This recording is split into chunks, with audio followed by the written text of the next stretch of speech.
Mirad, en el libro del Éxodo, cuando se describe la salida del pueblo elegido de Egipto y su identidad misma, la alianza del Sinaí, notamos que el término más usado no es judíos, sino israelitas. Ciertamente uno de los hijos de Jacob, Israel, es Judá, de donde viene el término judío. Pero es posible que no sepamos o no recordemos con certeza qué sucedió para que ya no se hablara más del resto de las 11 tribus que atravesaron el desierto y llegaron a la tierra prometida. La clave está en que, según cuentan los libros de los reyes, estas 12 tribus se dividieron en dos grandes reinos, que se llamaron precisamente de Israel al norte y de Judá al sur. Esto sucedió en el año 931 a.C. 10 tribus quedaron en el reino de Israel y solo 2, Benjamín y Judá, en el sur. El reino del norte terminó deshaciéndose hacia el año 621 a.C. por su tendencia a la idolatría y al sincretismo. Es la explicación teológica que da la Biblia misma, y por una multiplicación de breves dinastías que tuvieron casi siempre un final violento. Quedó por eso solo el reino del sur, y como la tribu de Benjamín había quedado reducida a poco, fue la tribu de Judá la que permaneció como testigo de la alianza del Sinaí. Pero los judíos tuvieron que sufrir destierro en el 587 a.C. Fueron llevados cautivos a Babilonia por Nabucodonosor, que se sació humillando a Jerusalén y devastando el templo. Como sabemos, fue el acontecimiento más espantoso que pudiera imaginarse en el contexto de la solemne alianza que Dios había sellado con su pueblo.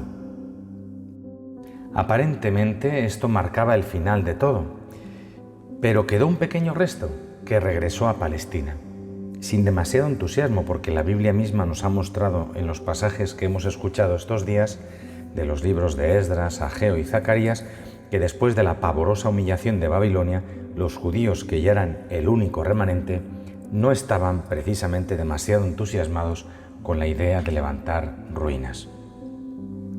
Sobre la realidad cruda de este retorno, leemos el edicto de Ciro, del cual la Biblia conserva dos versiones. Permitió a los deportados regresar a Palestina y reconstruir el templo de Jerusalén con la ayuda del imperio persa. Además, permitió la devolución de los utensilios sagrados que habían sido llevados a Babilonia por Nabucodonosor.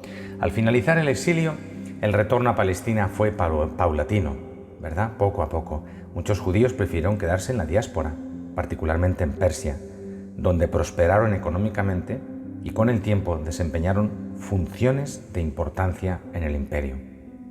El primer grupo de repatriados llegó a Judá, dirigido por Sesbasar, quien era funcionario de las autoridades persas. Posteriormente se reedificó el templo, bajo el liderazgo de Zorobabel y el sumo sacerdote Josué, con la ayuda de los profetas Ageo y Zacarías. Con el paso del tiempo se deterioró la situación política, social y religiosa de Judá. Algunos factores que contribuyeron en el proceso fueron los siguientes: dificultades económicas en la región, divisiones en la comunidad y particularmente la hostilidad de los samaritanos. A la vista de esta historia, que hemos resumido a grandes trazos, uno siente que detrás de estos azares debe haber algo profundo.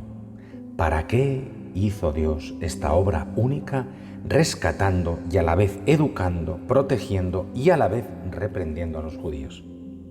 El profeta Zacarías nos ofrece pistas en la lectura de hoy. El judío, a pesar de su pobreza, lleva una riqueza inmensa al mundo. A pesar de su humillación, dignifica. A pesar de su rudeza, enseña. A pesar de su impotencia, es una señal del señorío intransferible del Dios del cielo y de la tierra. La vocación propia del pueblo de Dios es la de revelar la verdad del hombre por la obra triste del pecado y a la vez la verdad de Dios por la obra gozosa y gratuita de su amor siempre fiel. ¿Y en dónde vemos esa vocación realizada? En un judío, el más representativo de su raza, el más bello de los hombres, en cuyos labios se derrama la gracia, en Jesucristo. Por otra parte, la narración del Evangelio de hoy sucede después de una discusión entre los apóstoles sobre quién era el más importante. Lo hemos escuchado ya, ¿verdad? Y nos suena porque en la liturgia de estos domingos se nos ha proclamado. Y esta discusión necesariamente hace crecer los sentimientos más contrarios al Evangelio, es decir, La soberbia, la arrogancia, el orgullo, el juzgar de manera implacable al hermano, el cerrarse a la misericordia, el endurecerse obstinadamente en la propia postura. Y con ese corazón endurecido, con ese corazón arrogante, sucede la escena de hoy. Jesús toma una decisión de ir hacia Jerusalén, no como turista, no como un peregrino, simplemente, no para darse una vuelta a un paseo, sino para completar allí su misión, que somos tú y yo. Y entonces Jesús tenía que hacer el recorrido desde el norte hacia el sur, donde quedaba Jerusalén. Tenía que atravesar Samaria. Los samaritanos no se entienden con los judíos. Jerusalén es la capital de Judea, entonces está esa escena. Rechazan a Jesús y a sus discípulos porque son peregrinos que van hacia Jerusalén. Porque van a Jerusalén, los rechazan. Y aquí pasa lo mismo que con un globo de esos que se inflan y se ven muy atrayentes, pero que cualquier alfiler los revienta. Pues lo mismo pasa aquí. La persona que está llena de arrogancia es como ese globo. Cualquier tropiezo, cualquier contradicción, cualquier humillación, inmediatamente los hace estallar. Y esto fue lo que le sucedió a estos dos discípulos, especialmente a Santiago y a Juan, que eran hermanos. Al ver esto, Santiago y Juan, discípulos suyos, le preguntaron: «A ver, Señor, ¿quieres que mandemos bajar fuego del cielo que acabe con estos?».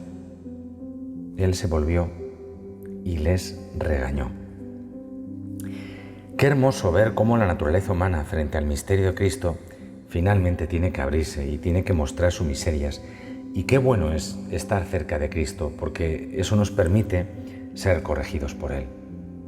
Porque así como una herida a veces toca abrirla para que salga la infección, pues así también Jesús abre el corazón enfermo, sale toda esa mugre, ¿verdad?, que no queremos, ¿verdad?, porque no lo queremos, y toda esa enfermedad que tenemos, para que el mismo Jesús nos sane y para que el mismo Jesús nos dé la unidad interior, la verdad y la paz que el mundo no puede dar, pero que sí puede darlo Él, porque Él es el príncipe de la paz.